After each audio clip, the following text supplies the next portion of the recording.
We carry a world of information in our pockets because we want to know. Breaking news that shapes our world. Staying on top of stories around the globe. And connected close to home. It's news you can trust.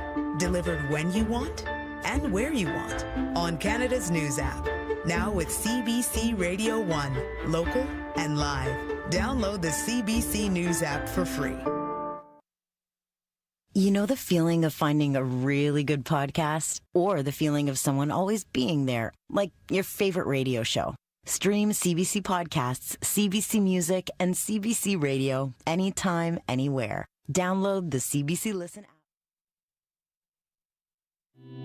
app. This is CBC News.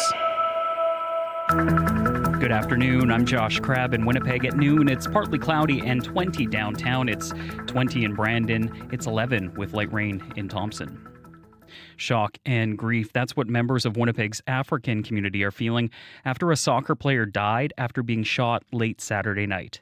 It happened after the Canada-Africa Cup of Nations games finished at a soccer complex on Waverley. Organization President Godi Katembo says he heard shots while people were in the parking lot. He says it's devastating. We created this competition to keep youth off the street, to keep youth at risk of the streets, to create sense of belonging, sense of acceptance, a space where they can feel safe. Katembo says he doesn't believe the shooting was related to the soccer match. Winnipeg police confirm they are investigating a shooting death. Officers are expected to release more details at 1 o'clock. A victim impact statement from Manitobans is being collected for Jeremy Skibitsky's sentencing hearing. He has been found guilty of 4 counts of first-degree murder in the deaths of Rebecca Contois, Mercedes Myron, Morgan Harris, and an unidentified woman given the name Mushkade Bishake Ikwe Ibon, or Buffalo Woman. In his decision, Chief Justice Glenn Joyelle spoke of the undeniable impact of the deaths of these Indigenous women on the community. Sandra Delarond is with an advocacy group for missing and murdered Indigenous women and girls. We really want to hear the voice of all Manitobans, definitely families that have been impacted by loss, but as well, our other relatives who have stood beside us as allies. The community impact statement will be submitted in court at the sentencing, along with the victim impact statements from families. Toulon Golf and Country Club has many more water hazards than usual. Since May 8th, the course has had to close 11 times because of soggy conditions. Janice Dola is the general manager. She says the ground is saturated and the constant rain isn't helping. They will look fine until you start walking, and then, of course, you're walking in ankle-deep water. All the low spots are definitely full of water. The ground is squishy. And then when you go to golf, it's just not great, even if it looks like there's no water. Dola says the grounds crews are doing what they can to drain the water off and mark the areas of deep water. She says a number of other interlake golf courses have also had to close for several days because of the wet conditions. Hear more on the Interlakes wet links coming up on CBC's Radio Noon. Just 2 days after the assassination attempt on Donald Trump, the Republican Leadership Convention opens this afternoon in Milwaukee, Wisconsin. Along with formally nominating Trump as its presidential candidate, the party is eager to offer a show of solidarity in the wake of Saturday's shooting. Ithel Musa reports. The convention floor is clear and prepped to receive delegates as the 4-day event gets underway. Trump's campaign and RNC organizers say everything will go ahead as planned. The Secret Service says they've made no changes to their convention security plans, which were in the works for more than a year. President Joe Biden held an address last night urging Americans to lower the political temperature, to take a step back, and to resolve differences peacefully. A former president was shot, an American citizen killed, while simply exercising his freedom to support the candidate of his choosing. We must not go down this road in America. Biden has ordered a full review of all security measures for the event, ordering the Secret Service to also investigate how its protection protocols were followed on Saturday. Ithel Musa, CBC News, Milwaukee, Wisconsin. In this country, if you want to change the government, you participate in an election and you go to vote. You don't engage in acts of political violence. Public Safety Minister Dominic LeBlanc says he convened a meeting with senior security officials after Trump was shot, and he says the RCMP has the resources it needs to keep Canadian politicians safe. But he says any attack on a politician is bad for democracy. It's going to be harder to get good people to come forward and offer themselves to the service of their communities, if it's municipal politicians, provincial or federal. He says threats are being made in person and online, and he says politicians from every political party have received them.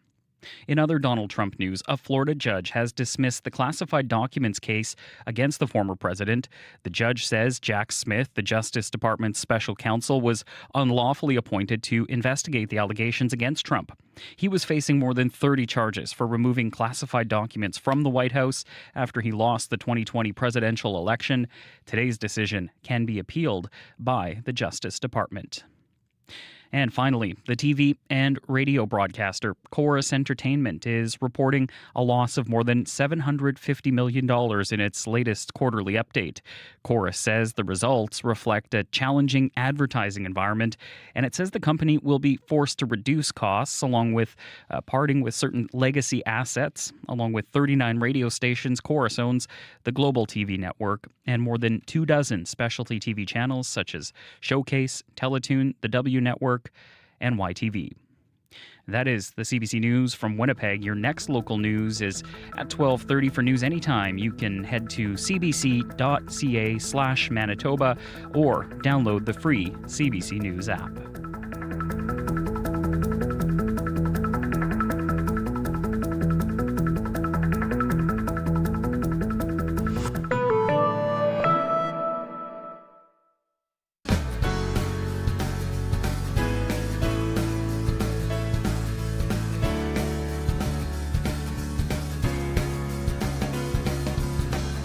Good afternoon, Manitoba. You're listening to Radio Noon here on CBC Radio 1, 89.3 FM, 990 AM, and everywhere on the CBC Listen app and on YouTube. I'm Corey Funk, in for Janet Stewart. Well, coming up this hour on the show, in our call-in conversation today, a cybersecurity expert is joining us to talk about data safety after Ticketmaster saw a huge data breach. Do you have a story about being hacked? What questions do you have about how to protect your info online? We're going to open up the phone lines after 12:30. But this half hour on the show, golf courses in the Interlake have had to close a lot this summer, and it's all because of the rain. We're going to hear how two of them have been coping. But up first here on the show, Manitoba needs more teachers, and universities are struggling to get education students to sign up.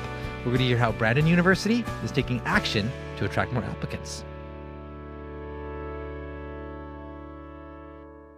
Well, as Manitoba sees more vacant teaching positions across the province, education faculties are also having trouble recruiting students. It's been a problem since the pandemic began, and CBC's Chelsea Kemp asked Brandon University Dean of Education Alicia Farrell to sum up the state of teaching right now. I think the state of teaching right now is really complex. A number of folks have reported anecdotally that a COVID cloud still hangs over schools. And so I think the work is really challenging. The narrative around teaching post-COVID is it's a little bit negative, and so it's harder to recruit new folks to enter the teaching profession. When you talk about it being negative, what do you mean by that? That I think during the pandemic, teachers were all of a sudden put in the position of becoming first responders. And so a lot of them were worried about their own kids at home, working through the pandemic. A number of them were afraid of getting sick themselves during the pandemic. And I think that, like everyone, schools were struggling to make the best of a very, very difficult situation with limited resources. What do you hear from your students? Are you still hearing as many want to become teachers?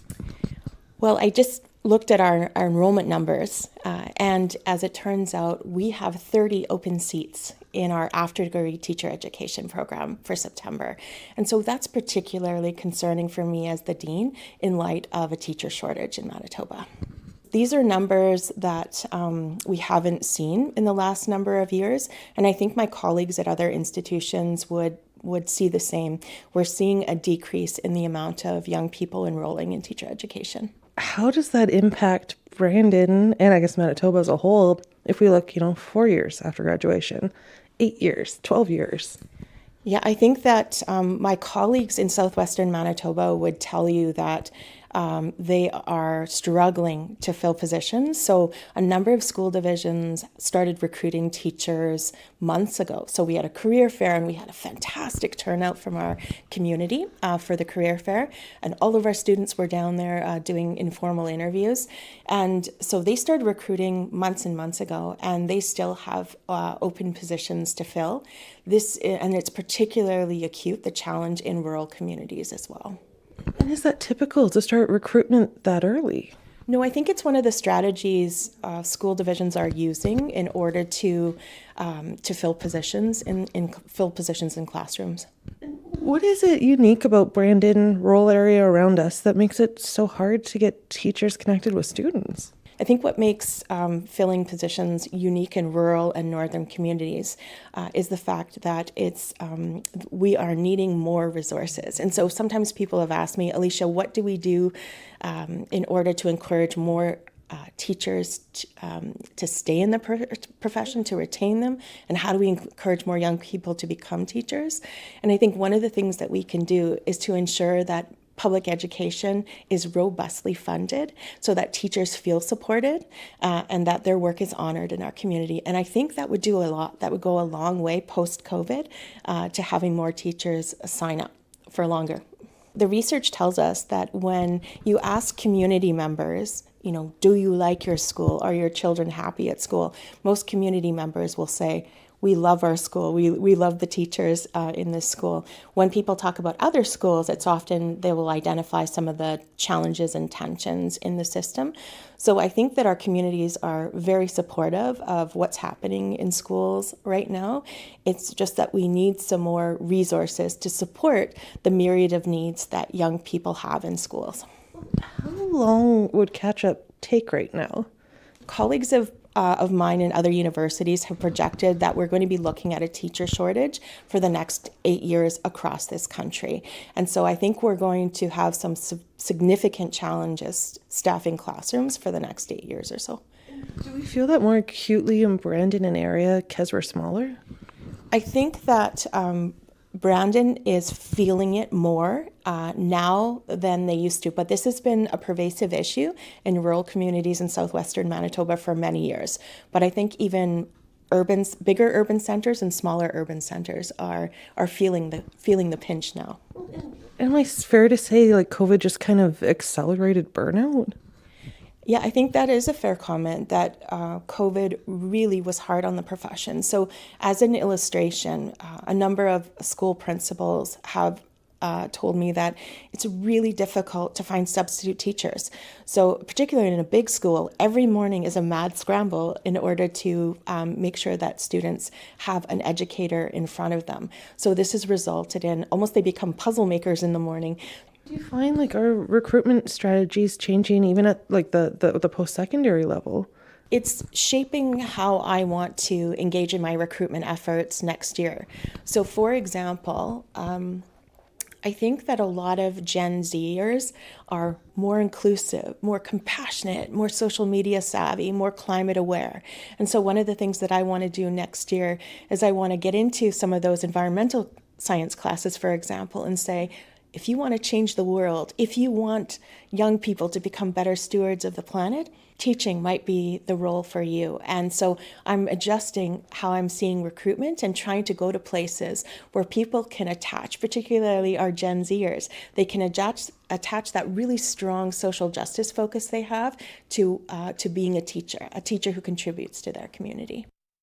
That's Brandon University Dean of Education Alicia Farrell speaking with CBC's Chelsea Kemp. You can learn more about this story on our website, cbc.ca/Manitoba.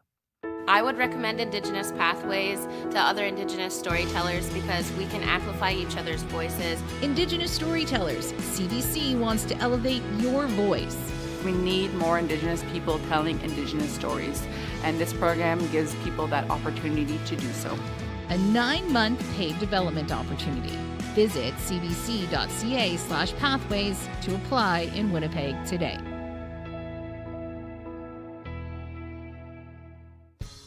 You're listening to Radio Noon here on CBC Radio 1, 89.3 FM, 990 AM, and everywhere on the CBC Listen app. I'm Corey Funk, in for Janet Stewart. Well, still to come on the show, rain has led to a lot more unwanted water hazards for golf courses, particularly in the Interlake area this year. We're going to hear from a couple golf courses about how that's impacting them. Plus, if you went to a concert or sports game lately, you probably got the email. Ticketmaster had a huge data breach. Well, coming up in our call-in conversation after 12:30, how to keep your data safe. We're going to be opening up the phone lines. We want to hear your stories and answer your questions with a cybersecurity expert. But before we get to all that, let's take a look at your weather across the province right now. Brandon, you are sitting at 20 right now, mostly cloudy for you. Churchill, you're a cold spot right now. 3 degrees in Churchill right now with a bit of mist at the airport.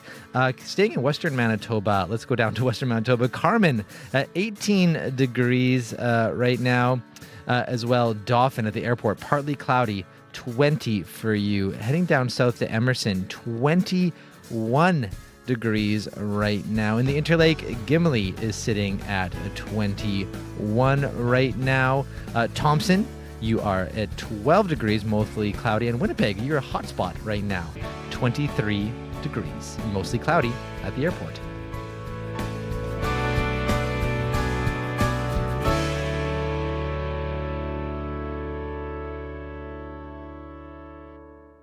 Well, if you've gone golfing in the Interlake this year, you may have noticed a few more water hazards than usual. And that's not by design. Rain has forced a number of golf courses to close for multiple days on end. Well, we've reached one of those golf courses right now.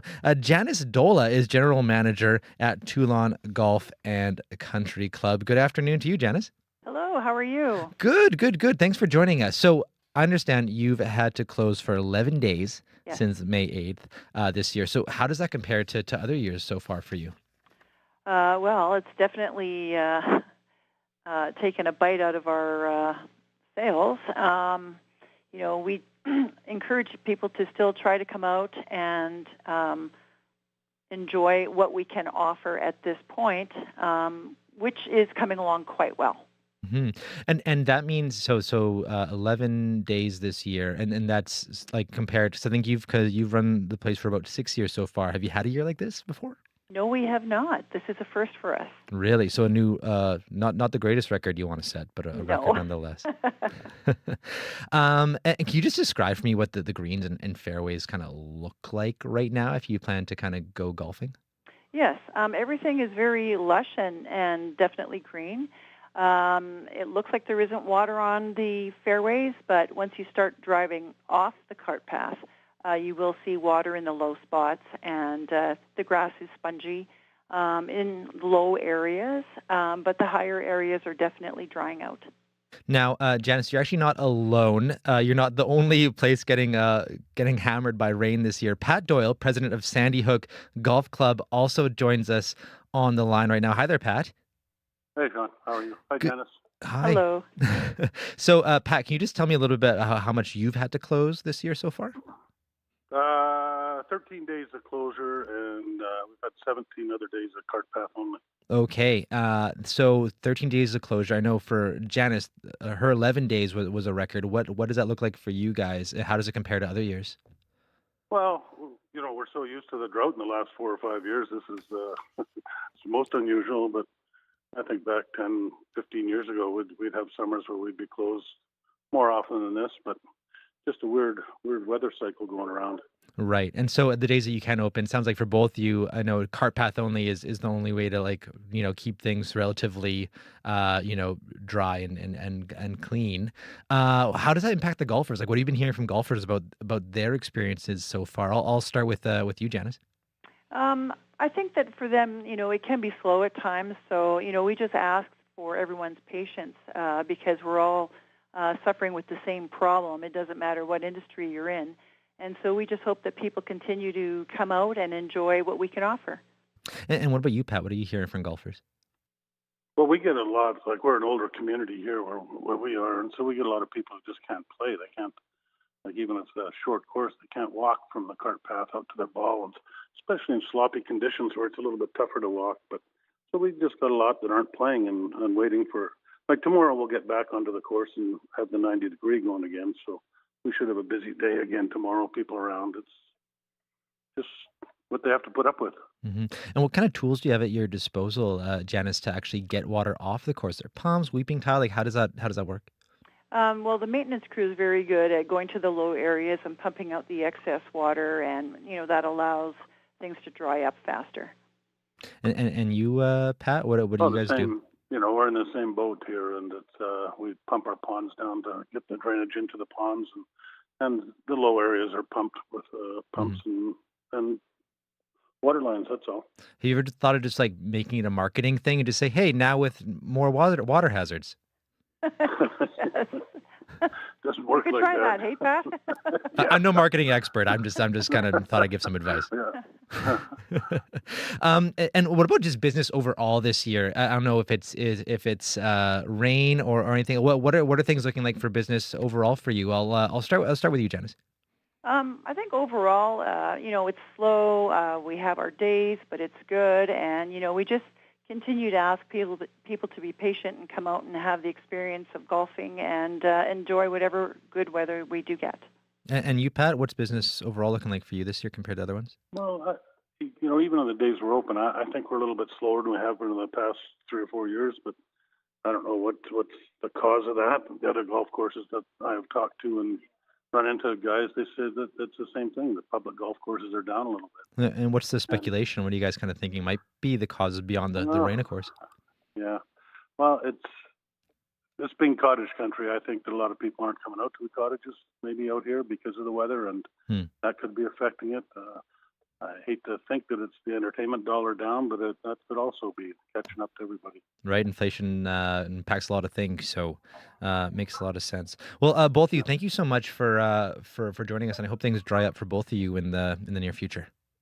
Great, thank you so much. Okay, thanks very much. See you, Jana. Bye-bye. Bye-bye. Janice Dola is general manager at Toulon Golf and Country Club, and Pat Doyle is president of Sandy Hook Golf Club. Time now is 12:21. You're listening to Radio Noon here on CBC Radio 1, 89.3 FM, 990 AM, and everywhere on the CBC Listen app. I'm Corey Funk, in for Janet Stewart. Taking a look at your weather right now in Winnipeg, it is 22 degrees out there, and if you're looking to get out, today's probably your day. For the most part, there is actually a bit of a chance of some thunder showers, some rogue thunder showers here in Winnipeg, about 30% chance or so.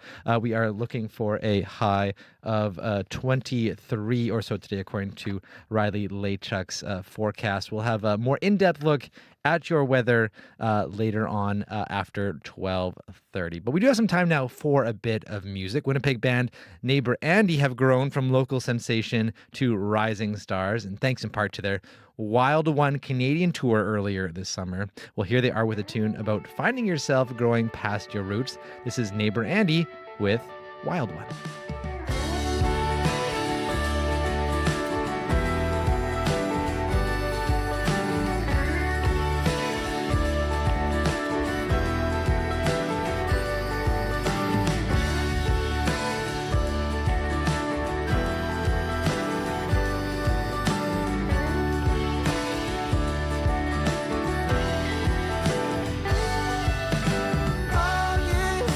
Long night, laughing on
That's Winnipeg's own neighbor Andy with Wild One. Well, 12:25 right now here on Radio Noon, 22 degrees here in Winnipeg. In Brandon, we are sitting at 20 degrees, much more mild day than the past few days here. Dauphin sitting at 20 degrees, and Thompson, you are right now at 12 degrees. Chance of showers coming your way this afternoon. Well, following the attempted assassination on Republican presidential candidate Donald Trump over the weekend, Canada's public safety minister was asked today if he had any personal security concerns holding public events. Here's Dominic LeBlanc.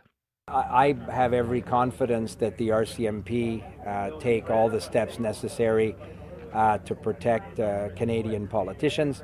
Yesterday, I convened a briefing with the Commissioner of the RCMP, the Director of CSIS, the Deputy Minister of Public Safety. They went through the threat landscape. They talked to me about the additional vigilance that they've put in place since the assassination attempt on former President Trump Saturday evening.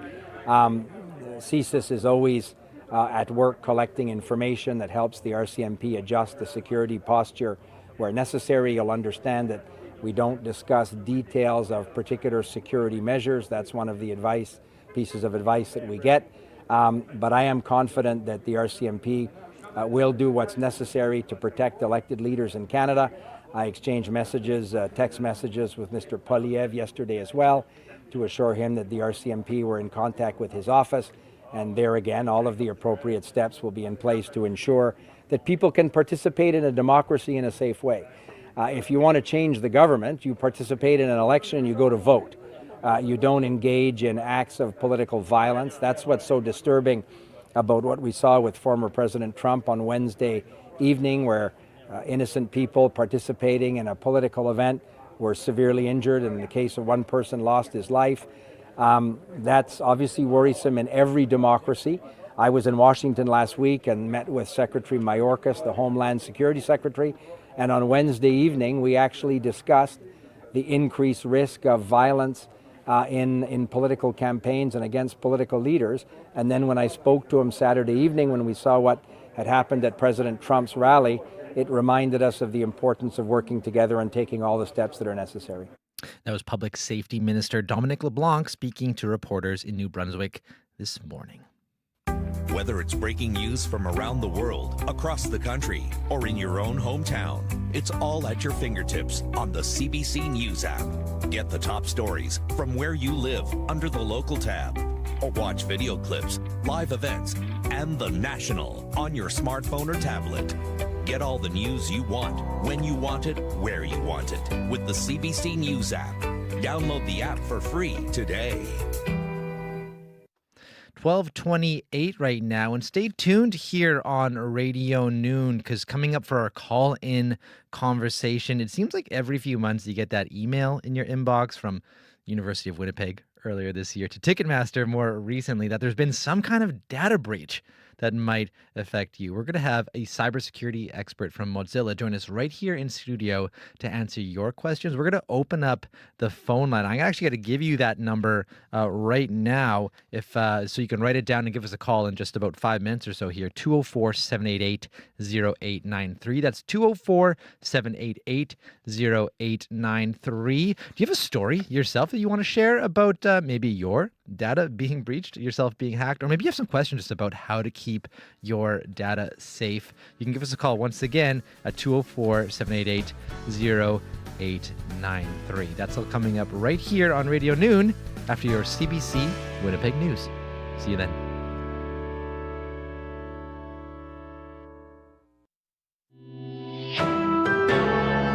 This is CBC News. Good afternoon, I'm Josh Crabb in Winnipeg at 12:30. It's mostly cloudy and 23 downtown, 20 in Brandon. It's 12 and mostly cloudy in Thompson. Families who have been impacted by violence towards Indigenous women and girls will have a say at Jeremy Skibitsky's sentencing. He has been found guilty of 4 counts of first-degree murder in the deaths of Rebecca Contois, Mercedes Myron, Morgan Harris, and an unidentified woman given the name Mushkade Bishake Ikwe Ibon, or Buffalo Woman. An advocacy group is collecting testimony from people impacted by the murders. Sandra Delarond is with a group advocating for missing and murdered Indigenous women and girls. They'll speak with people in Winnipeg, The Paw, Brandon, and Thompson. Reading that into the record, having it validated by institutions such as the courts and by government, really, I think, will speak to the need for change.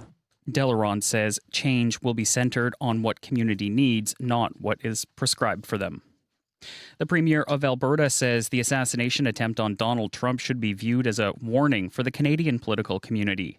Danielle Smith says Canadians need to guard against the political divide that currently exists in the United States. The way in which conservative politicians have been characterized is outrageous. And that has, I think, led to the culture that we've seen in the U.S. And I certainly hope that some of the progressive politicians here are careful of their language, because they've been talking about conservative politicians in the same way, and they need to dial it down. Smith is in Halifax at the opening of the annual Premier Summit, the Council of the Federation. The Calgary Stampede has hit a new all-time attendance record. The Stampede released the numbers this morning. Total attendance for this year's event was just shy of 1,478,000 people. That's considerably more than the previous record set in the Stampede's centennial year in 2012. That year, a little more than 1,409,000 visitors went through the gates. And as you may have heard earlier this hour on Radio Noon, golfers in the Interlake are facing some soggy courses this summer. The storms that keep dumping rain on the region are creating new water features at Toulon Golf Course. General Manager Janice Dola says they have had to close 11 days since the season opened May 8th. She calls that a record. Dola says now they're restricting golf carts to the paths because it's so wet. Stops the person from driving the cart on the grass. They have to walk to their ball. And your shoes get wet, you're swinging in mucky grass, and you're getting spotted with water or mud at times. Dola says the grounds crews have been doing what they can to drain the water off the course, but it's still squishy with a few more lakes than usual. And that is CBC News from Winnipeg. Your next local news is at 1:30. Thank you very much, Josh. You're welcome. You're listening to Radio Noon here on CBC Radio 1. And just before we get to the weather here with Riley Lachuk, I actually gave the wrong number earlier for a call-in. So there's some poor soul who might be getting a bunch of numbers, a bunch of calls about data security. There's a number to call if you want to join our call-in conversation coming up very shortly here. We actually have Mark Perot from Mozilla sitting in studio now, standing by. The number to call, 204-780-0893. That's 204-780-0893. Share your stories about your data breach experiences, or if you have any questions about how to keep your data safe, give us a call. The lines are open. In the meantime, though, we have Riley Lachuk, our weather and climate change reporter, in studio to give us a look at what to expect. I want to start with a few stats from the weekend that you may have missed, particularly with the hail. As big as tennis balls in the Carberry area over the weekend. Whoa. Pretty big hail as part of those thunderstorms that rolled through as we got through sort of the early part of Saturday into the afternoon hours. 91 kilometer an hour winds in Brandon. And Saturday, 10 to 15 millimeters of rain in Winnipeg this morning, at least, up to about 9:30 this morning from that round of thunderstorms that moved through that knocked out power to some through the early morning hours today. So just a couple of stats from a little while ago here into back to Saturday. So some pretty wild weather this weekend. We are seeing things calming down, Corey, thankfully, if you're not a fan of the thunderstorms. So that round of thunderstorms that rolled through, that's now off into northwestern Ontario. It's pretty much rolled through Kenora, Dryden already. It's kind of into the Thunder Bay, Atikokan region. Still a few showers, though, a little as far west, I'll say, as sort of Fort Francis into the Dryden region. That does clear out as we get through the rest of the day today. Back to a mainly sunny sky this afternoon in Winnipeg. A few scattered showers yet to come, perhaps through the afternoon, and I'm saying maybe a rogue rumble of thunder, but other than that, we're looking at skies really clearing out. Could see a few scattered showers yet along the Hudson Bay coast, maybe as far south as Thompson. Other than that, we are going to continue clearing out as we get through Tuesday.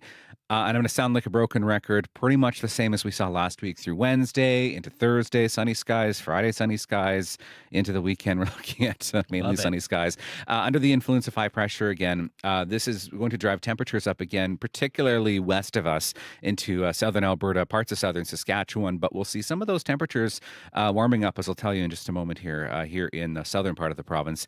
22 in Winnipeg right now, Brandon and Dauphin both at 20 degrees, 12 in Thompson, 3 in Churchill at the moment. So quite a stark contrast than we saw last week.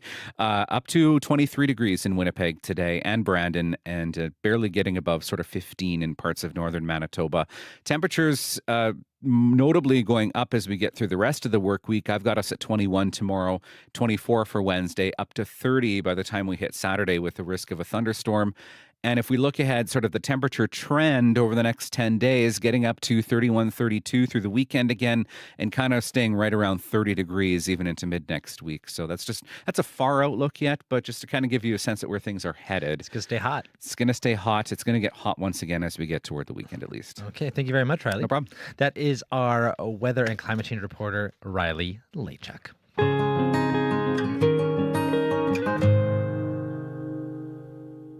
Well, if you checked your inbox, it seems like every few months you get that email that says there's been some kind of data breach that might affect you. It's becoming more and more common, it seems. Most recently, it was Ticketmaster. The company said an, quote, unauthorized third party, unquote, accessed customers' personal information. And this includes names, contact details, and even payment card information. So how worried should we be, and what can we do to protect ourselves from future data breaches? Well, if you got your own questions about how to keep your information safe online, or you have your own story about being hacked or your data being breached, give us a call now. I'm sure there's people with a lot of stories. You're probably not alone. It's probably stories a lot of people keep to themselves, but hey, you know what? Go ahead and share. That number to call, 204-780-0893. That's 204-780-0893.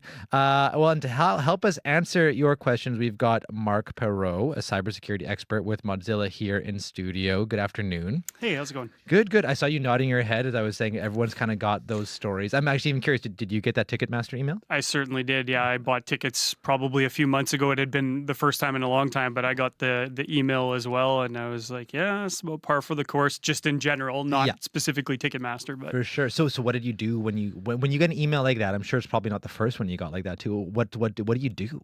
So I just I read through it just to see kind of, what are they releasing about the details and everything. And then being in the nature of my role as a cybersecurity, professional, I immediately went on the hunt to see if I could find more information, which I definitely did. There's publicly released reports from the two contractors that were brought in to help them, find a root cause analysis and everything. So I was able to find more information about it, but kind of on the more basic level, I read through the email. They had stated that they were going to give, I think it was a year of credit protection through TransUnion Credit. So I went and I clicked on that. There's a survey that you had to fill out to put your email address in, and then they would send you a code, and then you go and sign up. So I basically followed their advice and did that. And then on top of that, I've just been kind of keeping an eye on my credit card statements to make sure that there's no, odd charges or anything like that to my card. Okay. So this is this I remember this happened because I was also part of the U of W hack earlier this year too, and also they offered the credit ratings. Well, when you see something like that, how helpful is it to have for companies or organizations when this happens to actually offer that credit monitoring service? Is that a good thing? Yeah, it's helpful. There's a lot of banks and credit card suppliers now that actually do this kind of thing anyway. Like I know for my MasterCard, for example, I was traveling last year in Costa Rica. The first couple of charges that I had made, they got flagged. So, there's obviously some stuff that they do like that, but not every card company does that. Not every bank does that. So it is good to sign up for it because then they're looking for anomalies on your credit card bills, right? So they're looking for charges in different locations or weird charges that may not match, other things that you may have purchased or places that you have purchased from. So it helps certainly by flagging things that might be malicious. I want to go kind of from beginning, work our way to how we kind of get here. So when we first sign up, like let's say for Ticketmaster or something like that, and they ask for all your basic information, is there anything we could do up front to keep our data and our information safe? My guidance with everything that's whether it's online services like Ticketmaster or anything like that, or whether it's social media, is always to share as little as possible, right? And for things like social media, be cautious about who you are showing that information to. Like, don't accept friend requests or follow requests. Just blindly unless you know that the data that you're sharing is data that you are okay with being out in the open, right? So for myself, there's a lot of different things that I do, whether it's I've been on news things or I've been cited for some of the motorcycle community stuff that I do. I'm okay with that being public, but some of the things that are more personal to me, like personal information, things about my kids, stuff like that, that's all kind of behind doors where only people that are known to me are able to see that and that type of thing. So I encourage other people to do the same thing. And the other thing too is read the privacy policies and read the policies of what these companies are collecting your data for and why. That also is helpful. And if you want to go like even steps further, you can look at what kind of security compliance they are abiding by or that they're following. That kind of helps you give some peace of mind. But I'm sure Ticketmaster probably had some large level of security, and look, they got popped anyway, right? So a lot of times it's helpful, but at the same time, you can't always be just expecting that your data is always going to be secure. Right. When you're telling me this, it just sounds like my first thing is like that sounds like a lot of work. Like reading privacy policies and things like that. Yeah, and privacy policies are typically written in legal format. Right. So nobody wants to read a 15-page document on what's going on with their data. I can feel my eyes glazing over already as I even think about reading something like that. Yeah, exactly. So then, if that's the case, it sounds like a lot of work on our end, but how much is like of the responsibility onus is there on these companies as well, like to protect our data? Like obviously they don't want to originally, but it seems like quite often it's almost like a matter of time more than anything else, when these kind of things happen, like, where is the accountability to, they can offer these credit monitoring services and try to make amends, but should there be more, incentives to not get hacked, or, like how much responsibility should we actually just put on these companies? Yeah, it is really difficult to kind of hold them liable. They do these things like, offering these credit protection services as doing something, right? Like it's something that they can offer. Oftentimes what happens in these situations is actually the reputational damage to those companies are oftentimes the biggest hit. Right. But for companies like Ticketmaster, who borderline have a monopoly on the ticket industry, where else are you going to go, right? So is it good that they're offering up these services to help support your credit monitoring? Yes. But at the end of the day, yes, they're probably still going to try and beef up their security, but at the same time, they still kind of have a stranglehold on the market. So you're still probably going to have to buy tickets through them, right? So if you're listening right now and you're thinking, dang, this sounds like I need a little buff up on some advice on how to get, more protected from these kind of things, give us a call, 204-780-0893. That's 204-780-0893. You can also text us, 204-588-7355. That's 204-588-7355. Or share your stories, like even both Mark and I both have stories about getting our data breached, or even, if you've been hacked and you want to share that story as a cautionary tale, we always appreciate that as well. I'm sure Mark would be glad to weigh in on that. I'm also curious, Mark, in terms of what happens behind the scenes in these companies, when you hear about this data, you must be thinking thinking about the root source of like what's happening in the IT departments or something like that, how much they must be freaking out, and what leads to things getting through.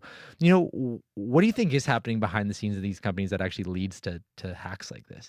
So everybody goes into scramble mode. Like I've been involved in a lot of different security incidents like this, and everybody goes into scramble mode. Hopefully the organization has what we call a run book or a playbook, so they know how to act on them. And so each department has specific things they need to do. So like marketing and communications needs to start gathering information to send it out and that kind of thing.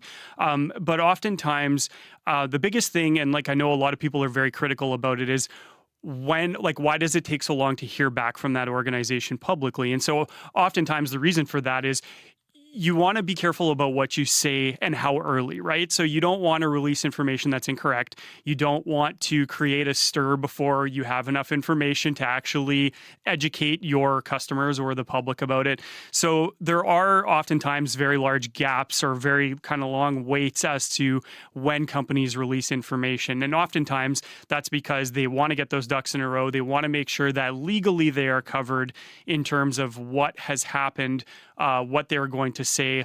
So there's a lot of that type of stuff that often is considered, while in the background, groups like the security teams, the IT teams are going through like thousands and thousands of codes of logs and stuff like that to try and find the root cause of like, how did this attacker get in? Like, what security control failed or was duped, basically, so this attacker could get in and compromise that much data, right?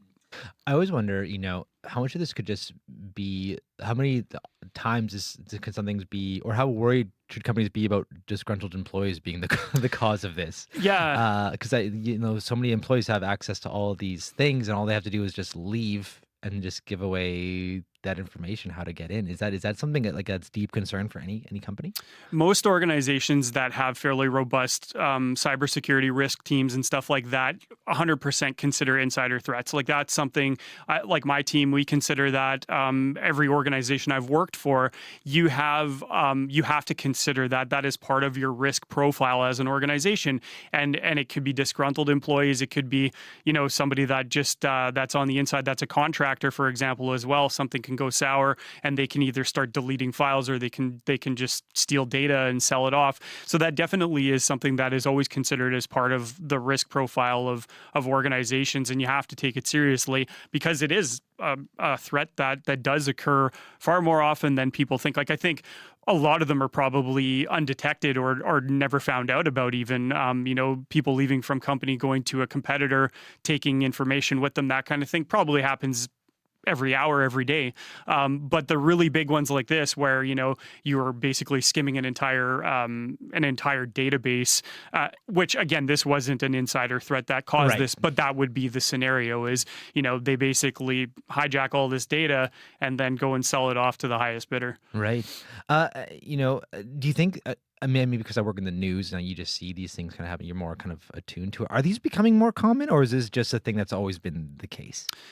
I think they are definitely becoming more common. They've always been there, but I think between the laws of like the U.S. and Canada and in the EU, there are now laws where organizations are basically legally obliged to actually disclose when data has been stolen.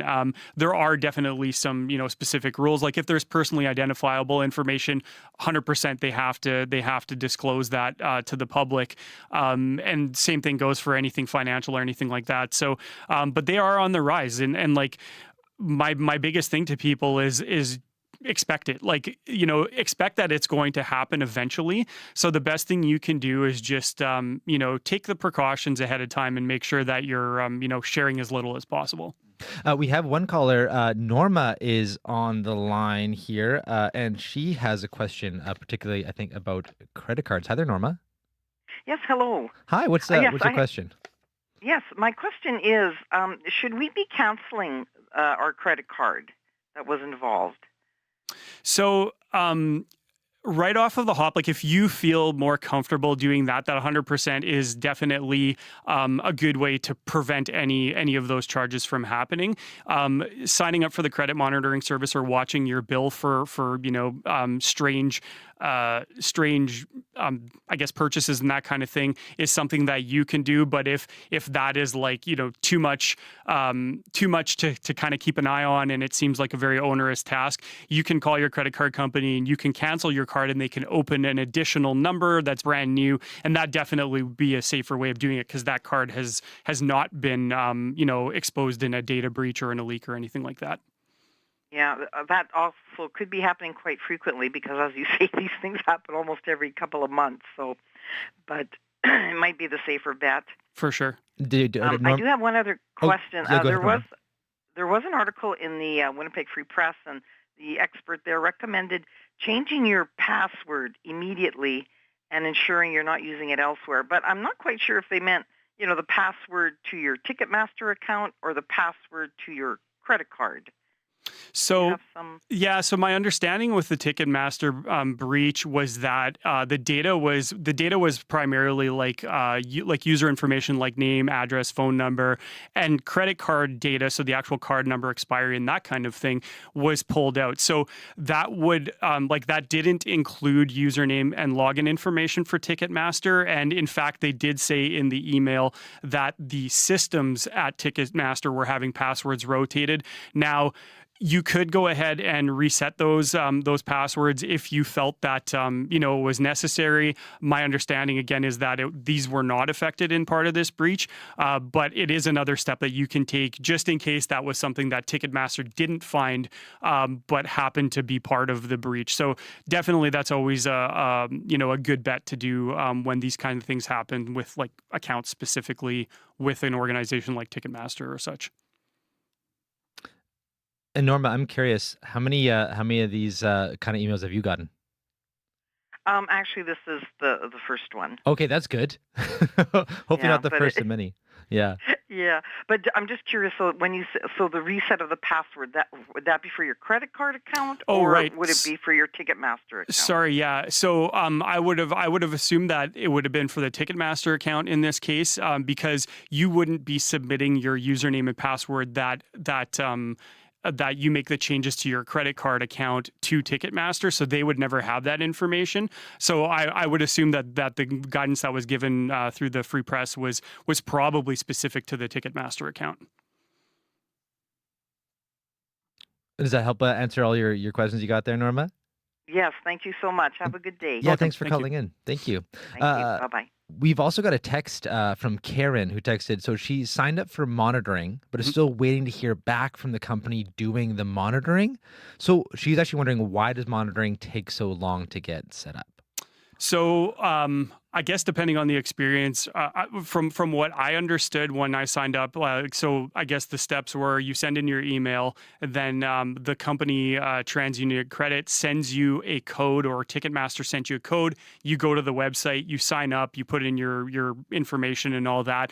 My understanding was that once you do that and your account is set up, the monitoring has started, but they won't contact you, I don't think, until something actually happens. So, for example, I was able to see my credit score and all this other information, but there wasn't anything there that said, hey, there's an alert about your account. I think that would only happen if something were to happen with your credit card, like somebody, spending money in Germany, for example, and you're not living there, kind of thing. So, so it's probably safe to say that there's a good chance that you've signed up. So if you have an account, you can go in there, you can see your credit score. Chances are that it's just a matter of time. Well, hopefully not, that you'll get a notification if there was an anomalous charge or something like that on your account. Yeah. And last question before I let you go here, Mark.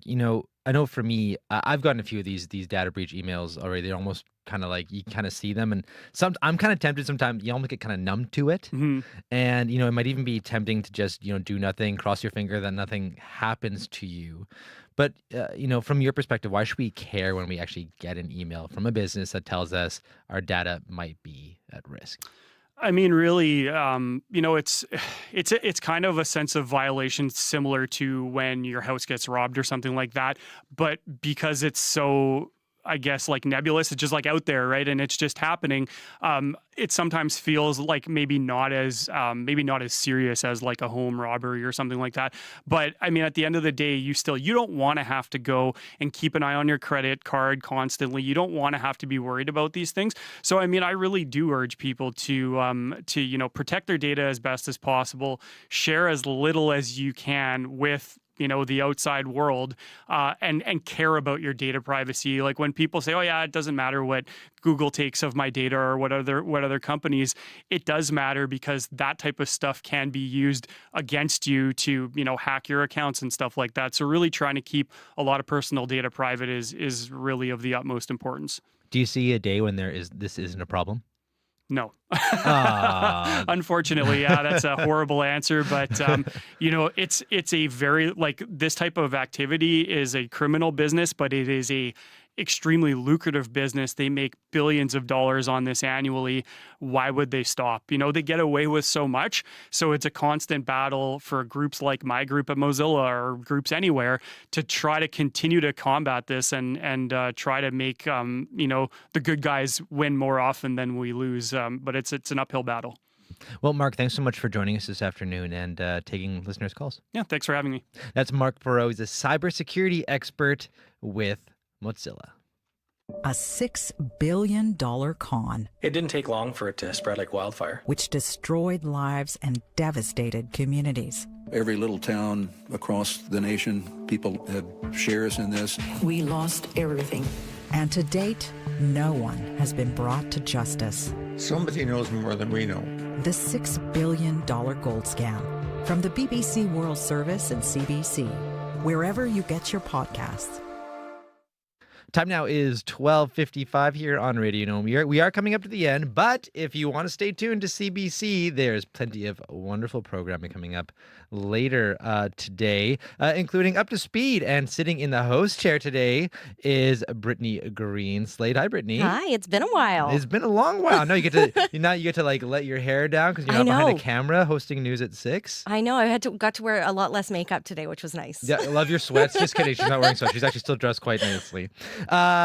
Tell me a little bit about what's going on the show today. Lots coming up. Of course, we're going to be talking about the assassination attempt on President Donald Trump and kind of that political landscape, the temperature down there. We're going to be speaking to a former Manitoban who actually lives in North Dakota. And then, if you spent any time outside, you've probably done this. Couple times, right? The mosquitoes. We're going to be talking about what we're seeing, what we can do, the fogging situation. Some areas of the city real bad right now. Yeah, I feel like my days are spent now, particularly actually my mom, she babysits my kiddo a lot, and she pretty much follows him around with a little Benadryl like dabber, just following him as he gets bit. I've been scratching everywhere. I've tried everything where they say eat spicy food because they don't like the spice in your blood. Nothing works. It doesn't work. I've tried it all. Darn it! I've tried it for all, some hot guys. Tips. That's good. Well, thanks a lot, Brittany. Look forward to hearing you this afternoon. Thanks, Corey.